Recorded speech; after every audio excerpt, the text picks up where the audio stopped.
Hello friends, welcome back to my channel gain brain with Himanshi Rishi. आज के इस video में हम डिस्कस करेंगे ग्रामर का one of the most important topics and that is subject verb agreement, और हम इसे सिंटैक्स भी बोलते हैं, मतलब grammatically correct sentences. So this is the second part of the video. First part हम ऑलरेडी कर चुके हैं। अगर आपने इस वीडियो का फर्स्ट पार्ट नहीं देखा है, उसका लिंक मैंने डिस्क्रिप्शन बॉक्स में डाल दिया है। तो अगर आपने वो वीडियो नहीं देखी है तो आप ज़रूर देखिएगा। उसमें हमने बहुत important rules exam point of view से डिस्कस करे हैं, एंड दिस सेकंड पार्ट ये उसका ही कंटिन्यूएशन पार्ट है, मतलब उसी के आगे का पार्ट है। तो पहले हम इम्पॉर्टेंट रूल्स डिस्कस करेंगे एंड एंड में हम इम्पॉर्टेंट क्वेश्चंस डिस्कस करेंगे। तो इस वीडियो को आप ज़रूर एंड तक देखिएगा, और अगर आप मेरे चैनल पे न्यू हैं तो आप प्लीज़ जल्दी से सब्सक्राइब कर लीजिए। तो without wasting any time let's get started. So this is the seventh rule. हम सेवेंथ रूल से इसलिए स्टार्ट कर रहे हैं बिकॉज फर्स्ट पार्ट में we have already discuss the first 6 important rules. Like I said, ये सेकेंड पार्ट है video का और कंटिन्यूएशन में है। तो सेवेंथ रूल, 6 के बाद हम सेवेंथ रूल अब डिस्कस करेंगे, जो कि है अबाउट सुपोजिशनल सेंटेंस। पहले हम ये समझते हैं कि सुपोजिशनल सेंटेंस होते क्या है। So it is an idea और स्टेटमेंट विच समवन बिलीव्स और अज्यूम्स टू बी ट्रू।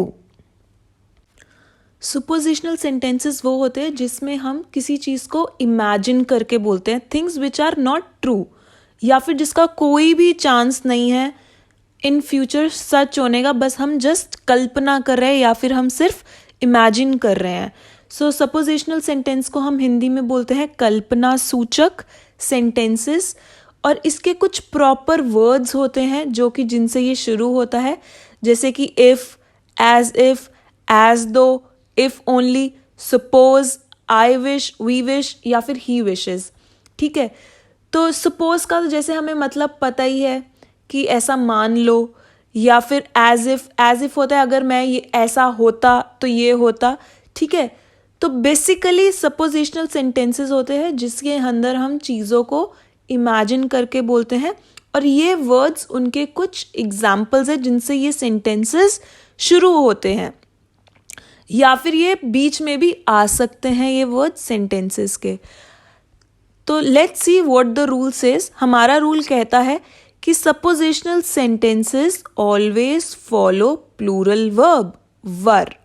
ठीक है, जो सपोजिशनल सेंटेंसेस होते हैं वो हमेशा plural verb were, WERE were का यूज होता है इन सेंटेंसेस में, वर का इस्तेमाल होता है सपोजिशनल सेंटेंसेस में।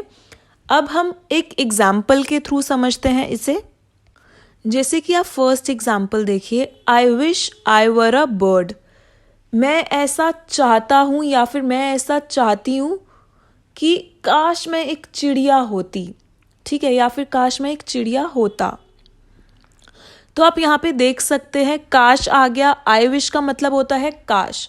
ठीक है, तो ये एक सपोजिशनल सेंटेंस है, और अभी मैंने आपको रूल में बताया है कि अगर सपोजिशनल सेंटेंस है तो क्या वर्ब यूज होगा, वर। इसमें हम कुछ नहीं देखेंगे, आई, यू, ही। अगर ही भी है तो ही के साथ क्या लगता है, वैसे तो लगता है वॉज, बट यहाँ पे हम वॉज नहीं लगाएंगे। हम देखेंगे अगर सपोजिशनल सेंटेंस है तो यहाँ पे चाहे कोई भी सब्जेक्ट हो तो पक्का से वर ही लगेगा। I wish I were a bird. अब दूसरा एग्जाम्पल देखते हैं। If he were my boss he would suspend me. अगर ये मेरा बॉस होता तो ये मुझे सस्पेंड कर देता। अगेन हम कोई चीज़ कल्पना कर रहे हैं यहाँ पे, अगर ऐसा होता तो ये होता। ठीक है, ही लगा है, जैसे भी मैंने आपको एग्जाम्पल बताया, सब ही के साथ हमेशा सब्जेक्ट के साथ यूज होता है वॉज वर्ब, बट हमें यहाँ वॉज नहीं लगाना।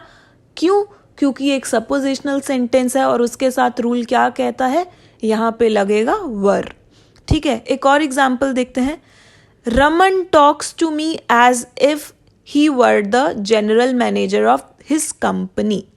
ठीक है, रमन ऐसे बात करता है जैसे कि वो यहाँ का एक मैनेजर हो, जनरल मैनेजर हो इस कंपनी का। ऐसा है नहीं, बट ये कल्पना करता है कि मैं हूं ऐसा। तो ये एक सपोजिशनल सेंटेंस है और यहाँ पे कौन सा वर्ब यूज हुआ है? वर। और आई होप अब आपको समझ में आ गया होगा कि यहाँ पे वर क्यों यूज हुआ है। हमारा नेक्स्ट रूल है अबाउट ऑप्टेटिव सेंटेंसेस। तो पहले हम ये समझेंगे कि ऑप्टेटिव सेंटेंसेस होते क्या हैं। ठीक है, optative sentences they express a wish और prayer for someone. It is also use to wish someone luck. तो ऑप्टेटिव सेंटेंसेस वह सेंटेंसेस होते हैं जिसके अंदर हम किसी को विश करते हैं, किसी के लिए कुछ अच्छा विश करते हैं, मतलब किसी को हम शुभकामनाएं देते हैं, या फिर किसी के लिए हम दुआएं मांगते हैं, या फिर किसी के लिए हम कुछ प्रे करते हैं, या फिर एट टाइम्स हम किसी को गुड लक करते हैं, किसी के लिए अच्छा भला सोचते हैं। जैसे कि हम किसी को बोलते हैं गॉड ब्लेस यू, तुम्हें आशीर्वाद दे भगवान। ठीक है, किसी को हम ऑल द बेस्ट बोल रहे हैं तो हम उसे लक विश कर रहे हैं। तो ये सारी जो चीजें होती है, ये सारे सेंटेंसेस किस टाइप के अंदर आते हैं? Optative sentence. तो ऑप्टेटिव सेंटेंस का भी एक ग्रामर में रूल होता है। अब वो रूल क्या है वो अब हम देखते हैं। Optative sentence always follow plural verb. जो ऑप्टेटिव सेंटेंसेस होते हैं वो हमेशा प्लूरल वर्ब को फॉलो करते हैं, ना कि सिंगुलर को। ठीक है, तो ये हमें ध्यान में रखना है। अगर जब हम किसी के लिए कुछ अच्छा सोच रहे हैं, या फिर जब हम किसी को कोई आशीर्वाद दे रहे हैं, या फिर हम किसी को हैप्पी जर्नी या फिर गुड लक बोल रहे हैं, तो ये क्या है? ये सारे ऑप्टेटिव सेंटेंसेस हैं। और इसमें कौन सा वर्ब यूज होगा? इसमें यूज होगा प्लूरल वर्ब। अब इसको हम समझते हैं थ्रू दी एग्जाम्पल्स। ये फर्स्ट एग्जाम्पल है लॉन्ग लिव आवर फ्रेंडशिप। यहाँ पे हम अपनी लंबी दोस्ती या लंबी फ्रेंडशिप के लिए कामना कर रहे हैं, प्रे कर रहे हैं। ठीक है, तो आप देख सकते हैं लिव क्या है? लिव है प्लूरल वर्ब। यहाँ पे सिंगुलर होता तो होता लिव्स। आपको पता ही होगा सिंगुलर के साथ एस या फिर ईएस लगता है, प्लूरल में बेस फॉर्म लगता है, मतलब first form of the verb ही रहता है।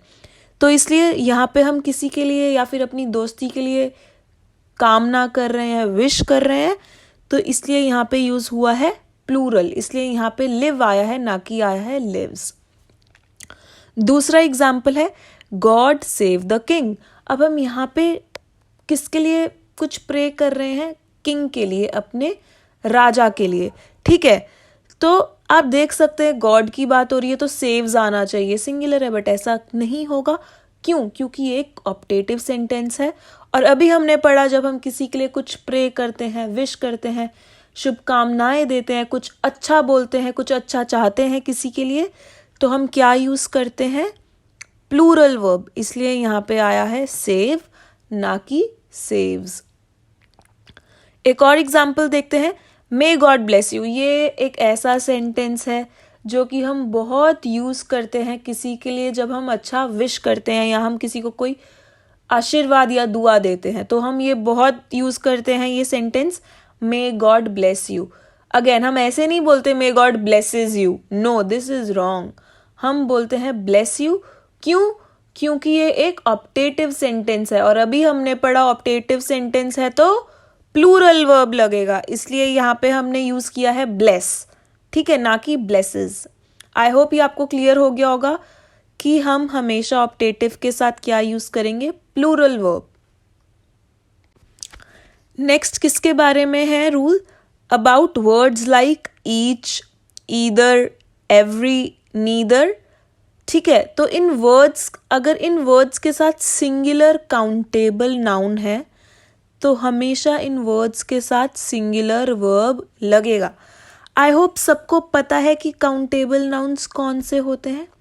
काउंटेबल नाउन्स वो होते हैं जिन्हें हम काउंट कर सकते हैं या फिर जिन्हें हम गिन सकते हैं। ठीक है, तो ये रूल क्या कहता है? अगर वर्ड है ईच या फिर ईदर या फिर एवरी या फिर नीदर, और अगर इनके साथ कोई भी सिंगुलर काउंटेबल नाउन आया है तो क्या लगेगा? Verb singular. अभी आपको अच्छे से नहीं समझ में आ रहा होगा, बट अगर हम इसको सेंटेंस विद सम एग्जांपल्स के साथ देखेंगे तो ये चीज़ हमें और क्लियर होती जाएगी। ठीक है, तो अभी हम एग्जांपल देखते हैं। पहला एग्जांपल है ईच बॉय वॉज हैंडसम। इस सेंटेंस का मतलब है कि हर एक लड़का बहुत हैंडसम था। तो अगर ईच है, अभी हमने पढ़ा कि ईच है और ईच के साथ क्या है, बॉय, मतलब एक काउंटेबल नाउन है ना। काउंटेबल मतलब हम बॉयज़ को गिन सकते हैं, और बॉय क्या है, सिंगुलर। तो रूल क्या कहता है, अगर ईच है और उसके साथ सिंगुलर काउंटेबल नाउन है तो हम क्या यूज़ करेंगे, सिंगुलर नाउन। और वैसे भी एक चीज़ आप दिमाग में बिठा लो, अगर ईच और एवरी है, ईच और एवरी के साथ हमेशा सिंगुलर वर्ब ही आएगा, चाहे कैसा भी सेंटेंस हो। अगर आपने देखा ईच आ गया उस सेंटेंस में या एवरी आ गया, ठीक है, तो उसके सेंटेंस में आप आंख बंद करके सिंगुलर वर्ब ही मार्क करोगे। दूसरा एग्जाम्पल देखते हैं, either pen writes well. Either का मतलब क्या होता है, दोनों में से कोई एक। तो दोनों में से कोई एक पेन ठीक से चलता है, इस सेंटेंस का मतलब है। अभी हमने रूल में पढ़ा, अगर ईदर है और सिंगुलर काउंटेबल नाउन आ गया, सिंगुलर काउंटेबल नाउन क्या है, यहाँ पे पेन है, ठीक है, पेन्स नहीं है, बट एक पेन की बात हो रही है, और ये किसके साथ आ गया, ईदर के साथ। तो हमारा रूल क्या कहता है कि सिंगुलर लगेगा, इसलिए यहाँ पे राइट्स आया है, ना कि राइट। और वैसे भी आप ये चीज़ दिमाग में बिठा लो, अगर अगेन ईदर है तब भी हम ज़्यादातर सेंटेंसेस में सिंगुलर का ही वर्ब यूज़ होता है। आप खुद सोचिए, ईदर का मतलब होता है दोनों में से कोई एक, ठीक है। तो अगर हम एक ही वस्तु की बात कर रहे हैं ना, दो हैं वस्तु, बट उनमें से कोई एक की ही बात कर रहे हैं, दोनों में से कोई एक की। और ये क्या है, अगर हम एक की बात करेंगे तो हमेशा सिंगुलर ही आता है। तो आप इसको इस तरीके से भी याद कर सकते हैं, ईदर में हम होते हैं दो चीज़ें, बट बात हम उन दोनों में से किसी एक की करते हैं। और जब भी हम किसी एक चीज़ के बारे में बात करते हैं तो क्या आता है, हमेशा सिंगुलर। तो आप ऐसे भी याद करोगे तो आपको याद रहेगा ध्यान में कि ईदर के साथ आता है हमेशा सिंगुलर, ई और एवरी और ईच के साथ भी क्या आता है, सिंगुलर। एक और सेंटेंस देखते हैं, every girl of our class is intelligent. अभी मैंने बताया एवरी है, तो आप आंख बंद करके क्या यूज़ कर सकते हो, सिंगुलर वर्ब। तो इसलिए एवरी है तो हमने यहाँ पे लगा दिया इज। ओके, तो अब हम देखते हैं हमारा नेक्स्ट रूल क्या कहता है। तो it is about words like each of, either of, neither of plus plural noun, it follows singular verb. ठीक है, लास्ट वाले रूल की तरह से ही ये मिलता जुलता रूल है एक। हमने पहले पढ़ा था ईच, एवरी, बट यहाँ पे क्या है, ऑफ लग गया, जैसे कि each of, either of, neither of.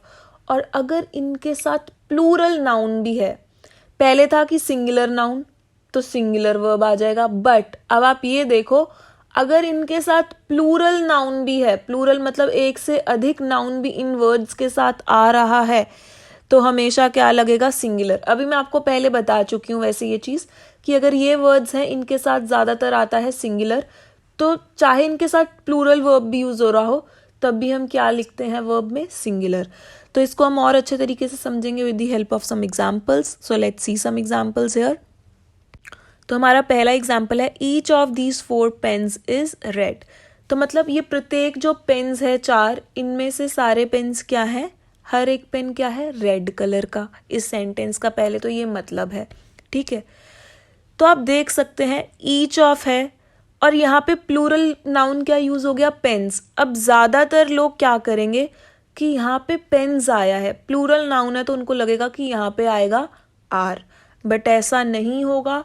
क्यों? क्योंकि अभी हमने रूल में पढ़ा, अगर ईच ऑफ है तो आप मत देखो ईच ऑफ के साथ सिंगुलर नाउन है या प्लूरल, आप मत देखो, आप इतना देखो अगर ईच ऑफ आ गया तो ईच ऑफ के साथ हम मार्क करेंगे सिंगुलर नाउन, ठीक है, इज, वॉज या फिर हैज़, या फिर कोई भी ऐसा वर्ब जिसमें एस या फिर ई एस आ जाए, तो ये सब क्या है, सिंगुलर वर्ब्स। अब हम नेक्स्ट एग्जाम्पल देखते हैं, either of those 2 boys is gentle. अभी मैंने ईदर का मतलब बताया, दोनों में से कोई एक लड़का जेंटल है, ठीक है। तो ईदर ऑफ आ गया, अब आप मत देखो सिंगुलर है या प्लूरल है, आप सिंगुलर ही मार्क करोगे, ठीक है। मत देखो 2 बॉयज है या 1 बॉय है, ईदर ऑफ आ गया, नीदर ऑफ आ गया, आप सिंगुलर वर्ब मार्क कर दो, ठीक होगा। नेक्स्ट है neither of these two students is laborious. Laborious मतलब हार्ड वर्किंग। तो नीदर, अब हमने ईदर का मतलब समझा, अब हम मीनिंग समझते हैं नीदर का। नीदर का मतलब होता है दोनों में से कोई भी नहीं। ईदर मतलब दोनों में से कोई एक, नीदर का मतलब दोनों में से कोई भी नहीं। तो इस सेंटेंस का मतलब है दोनों में से कोई भी स्टूडेंट्स हार्ड वर्किंग लेबोरियस नहीं है, मेहनती नहीं है। तो अभी रूल ने हमें बताया है कि अगर नीदर ऑफ है तो क्या लगेगा, सिंगुलर नाउन। एक और एग्जाम्पल देखते हैं, each of them was a robber. प्रत्येक इंसान उनमें से क्या था, रॉबर मतलब चोर था। ठीक है, हर एक व्यक्ति उन लोगों में से चोर था। तो अभी बताया है ईच ऑफ है या फिर ईदर ऑफ है या फिर नीदर ऑफ है, उसके साथ क्या लगेगा, सिंगुलर नाउन। तो पेपर में ऐसे क्वेश्चंस बहुत आते हैं इन वर्ड्स के साथ, specially in the form of find the error. तो ज़्यादातर लोगों को क्या लगता है, प्लूरल है कि बीच में पेन्स आ गया, बॉयज़ आ गया, स्टूडेंट्स आ गया, तो शायद इसमें प्लूरल वर्ब लगेगा, बट नहीं। रूल्स होते हैं ग्रामर के, तो हमें उन रूल्स के हिसाब से ही चीज़ों को लेकर चलना है और वैसे ही चीज़ों को मार्क करना है अपने आंसर्स में। तो अभी जो हमने पढ़ा उससे हम रिलेटेड कुछ प्रैक्टिस क्वेश्चंस भी कर लेते हैं, देख लेते हैं कि हमें कितना समझ में आया है, कितना हम खुद कर सकते हैं। ठीक है, तो fill in the blanks with suitable verbs. First sentence, neither my wife nor my brother-in-law dash able to help me in my work. neither का मतलब दोनों में से कोई भी नहीं। तो दोनों में से कोई भी नहीं, ना मेरी वाइफ ना ही मेरा ब्रदर इन लॉ मुझे काम में हेल्प कर सकता है या फिर करने योग्य नहीं है। तो इसमें क्या आएगा, वॉज या फिर were. The correct answer is was. अभी मैंने बताया कि नीदर है या फिर ईदर है, तो आप आंख बंद करके मार्क कर दो सिंगुलर नाउन, तो इसलिए वॉज सिंगुलर है, तो इसका आंसर वॉज है। Next sentence, the boy and girl dash coming towards us. Is आएगा या फिर आर आएगा, ये इस वीडियो में मैंने ये रूल नहीं समझाया है। ये रूल बहुत इंपॉर्टेंट रूल है और ये रूल मैं आपको फर्स्ट पार्ट में समझा चुकी हूँ सिंटैक्स के। ठीक है, तो आप उस वीडियो को ज़रूर देखिए। अगर आपने नहीं देखा होगा तो ज़्यादा चांसेस है आप इसको गलत ही मार्क करोगे। तो हमारा रूल क्या कहता है, अगर दो नाउन्स हैं, जैसे कि यहाँ पे बॉय गर्ल आ गया, और पहले नाउन के साथ अगर हमारा कोई आर्टिकल आया है, ठीक है, जैसे कि यहाँ पे आर्टिकल आया है पहला नाउन बॉय के साथ द, तो हमेशा सिंगुलर वर्ब फॉलो होता है। ये मैं आपको पहली वीडियो में ये रूल बहुत अच्छे से समझा चुकी हूँ, तो इसलिए यहाँ पे इज आएगा। और ज़्यादातर लोग जिसको ये रूल नहीं पता, उन्हें क्या लगेगा, अरे लड़के की बात हो रही है, लड़की की बात हो रही है, दो लोग हैं तो डेफिनेटली प्लूरल आएगा। No, this will be wrong. दो नाउन्स है, पहले नाउन के साथ आर्टिकल आ गया तो दिमाग में बिठा लो, तो ये सिंगुलर ही होगा, तो इसलिए यहाँ पे इज आएगा। The boy and girl is coming towards us. Next question, the man with all his friends dash present there. ये रूल भी मैं आपको फर्स्ट पार्ट के वीडियो में समझा चुकी हूँ। हमारा क्या कहता था वो रूल, कि अगर दो नाउन्स है और वो कंजंक्शन विद के साथ जुड़ रहा है, वो सेंटेंस, दो नाउन्स अगर विद के साथ जुड़ रहे हैं, तो जो पहला नाउन है उसका आप वर्ब देखो वो सिंगुलर है या वर्ब है, पूरे सेंटेंस में वही वर्ब लगेगा। ठीक है, जैसे कि आप देखो यहाँ पे पहला वर्ब क्या है, मैन। ठीक है, मैन किस कंजंक्शन के साथ कनेक्ट कर रहा है दूसरे नाउन को, विद के साथ, और मैन एक क्या सिंगुलर नाउन है, सिंगुलर वर्ब है। ठीक है, मैन एक वर्ब नहीं, सॉरी, सिंगुलर नाउन है, तो पहला जो नाउन है वो सिंगुलर है, तो पूरा सेंटेंस सिंगुलर ही चलेगा, इसलिए यहाँ पे आएगा वॉज ना कि वर। अच्छा, इसको आप ऐसे भी देखो, एक और चीज़ से मैं समझाती हूँ। अगर यहाँ पे ऐसा होता, the friends with the man dash present there, तो तब यहाँ पे आता वर। क्यों, क्योंकि तब हमारा जो फर्स्ट नाउन है वो प्लूरल होता, ठीक है। अगर फर्स्ट नाउन प्लूरल होता तो पूरा सेंटेंस प्लूरल में ही चलता, तो वर आ जाता, बट यहाँ पे फर्स्ट नाउन हमारा सिंगुलर है, तो इसलिए यहाँ पे सेंटेंस में वर्ब सिंगुलर आएगा। तो ये चीज़ हमें बहुत ध्यान में रखनी है, यहाँ पे हम बहुत मिस्टेक करते हैं ऐसे क्वेश्चंस में। Next question, if I dash the prime minister the scenario would have been different, will, were, am या फिर शैल, क्या आएगा हमारे आंसर में? ये मैं आपको फर्स्ट या सेकंड रूल था जो मैंने आपको बताया था कि अगर सुपोजिशनल सेंटेंस है उसके साथ क्या आता है, हमेशा वर। तो यहाँ पे हम कोई चीज़ कल्पना कर रहे हैं कि अगर मैं प्राइम मिनिस्टर होता तो ऐसा होता, ठीक है। तो यही एक इमेजिनेशन कर रहे हैं, तो सुपोजिशनल सेंटेंस के साथ हमेशा वर आता है, इसलिए यहाँ पे आएगा were. Next sentence, long dash are friendship, ऐसा सेंटेंस हम ऑलरेडी कर चुके हैं डिस्कस कि अगर हम कोई चीज़ की इच्छा कर रहे हैं, कोई चीज़ की हम कामना कर रहे हैं, किसी को आशीर्वाद दे रहे हैं, तो क्या आता है, हमेशा प्लूरल। तो यहाँ पे हम विश कर रहे हैं कि हमारी फ्रेंडशिप बहुत लंबी चले, ठीक है, तो इसलिए यहाँ पे आएगा प्लूरल लिव, ना कि लिव्स। प्लूरल फॉर्म होता है first form of the verb. Next, neither of you dash English, तुम दोनों में से किसी को इंग्लिश नहीं आती, इस सेंटेंस का मतलब है, अभी मैंने बताया था थोड़ी देर पहले ही, अगर नीदर ऑफ है तो सिंगुलर आएगा, तो इसलिए यहाँ पे आएगा नोज, ना कि नो। आई होप सबको ये चीज़ अच्छे से पता होगी। अगर आप इंग्लिश ग्रामर पढ़ रहे हो और अगर आप इस इंग्लिश के एग्ज़ाम्स की तैयारी कर रहे हो, स्पेशली टीजीटी पीजीटी, तो आपको ये चीज़, आई रियली होप कि आपको ये चीज़ पता होगी कि सिंगुलर के साथ SES लगता है और प्लूरल के साथ फर्स्ट फॉर्म लगती है, तो इसलिए यहाँ पे सिंगुलर आएगा, तो इसलिए यहाँ पे आएगा नोज। अगर प्लूरल होता तो नो आता, बट सिंगुलर में SES लगता है, तो इसलिए आएगा knows. Next sentence, the boy and the dog dash coming towards us, तो यहाँ पे वॉज आएगा या वर।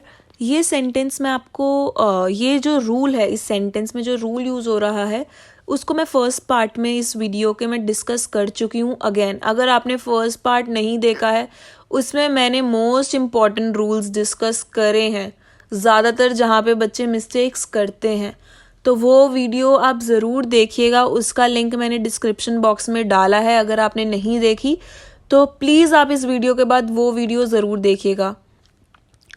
और the boy and the dog, अगर हमारे दो नाउन्स हैं, दोनों के पहले आर्टिकल आ जाएगा तो वो वर्ब यूज़ होगा प्लूरल इन सेंटेंस में। सिंगुलर वर्ब किस में यूज़ होगा, ये मैंने अभी आपको समझाया था थोड़ी देर पहले। दो नाउन्स है बट सिर्फ पहले नाउन के साथ आर्टिकल यूज़ हुआ है, तब आएगा सिंगुलर, बट यहाँ पे आएगा प्लूरल। क्यों? क्योंकि दो नाउन्स है, दोनों के साथ आर्टिकल यूज हो गया तो प्लूरल आएगा, ठीक है। तो इसलिए the boy and the dog were coming towards us. Next question, the number of girls taking part in dance competition dash increasing. Again ये मैं फर्स्ट पार्ट के वीडियो में डिस्कस कर चुकी हूँ, तो just to check your knowledge कि आपको ये चीज़ आती है या नहीं आती, बिकॉज ये 80% of the students if they are not aware about this rule, वो इसको गलत आंसर मार्क करके आएंगे इस सेंटेंस का। आई एम 100% श्योर, जिसको ये रूल नहीं पता होगा वो डेफिनेटली गलत मार्क करेगा। क्यों? क्योंकि उनको लगेगा कि गर्ल्स हैं, मतलब एस लग गया तो प्लूरल आ गया भाई नाउन, तो प्लूरल के साथ बच्चों को लगेगा प्लूरल वर्ब ही मार्क करना है, जो कि बिल्कुल गलत है। क्यों? क्योंकि मैं आपको रूल समझा चुकी हूँ। अगर द नंबर ऑफ गर्ल्स या फिर द नंबर ऑफ आ गया ना, जहाँ पे द नंबर ऑफ के साथ हमेशा यूज होता है सिंगुलर, इसलिए यहाँ पे आएगा is. The number of girls taking part in dance competition is increasing. और दूसरा रूल क्या था इसके साथ, अगर आता है अ नंबर ऑफ बॉयज, ठीक है, अ नंबर ऑफ बॉयज आ गया तो लगेगा रूल प्लूरल, तब आता आर, बट यहाँ पे अ नंबर ऑफ बॉयज नहीं है, यहाँ पे है द नंबर ऑफ बॉयज या फिर द नंबर ऑफ गर्ल्स, तो यहाँ पे इसलिए हम यूज करेंगे सिंगुलर नाउन इज। सो आज की इस वीडियो में इतना ही था। आई होप जो रूल्स हमने आज डिस्कस करे हैं आपको वो बहुत अच्छे से समझ में आए होंगे। पहली वीडियो नहीं देखे तो प्लीज़ आप उसको भी ज़रूर देखिएगा, उसमें भी हमने ऐसे ही बहुत इंपॉर्टेंट रूल्स डिस्कस करे हैं with the help of many examples. और यस, अगर आपको ये वीडियो अच्छी लगी हो so please do like it, and अगर आपने मेरे चैनल को अभी तक नहीं सब्सक्राइब किया तो प्लीज़ आप जल्दी से सब्सक्राइब कर दीजिए। And thank you so much for watching this video.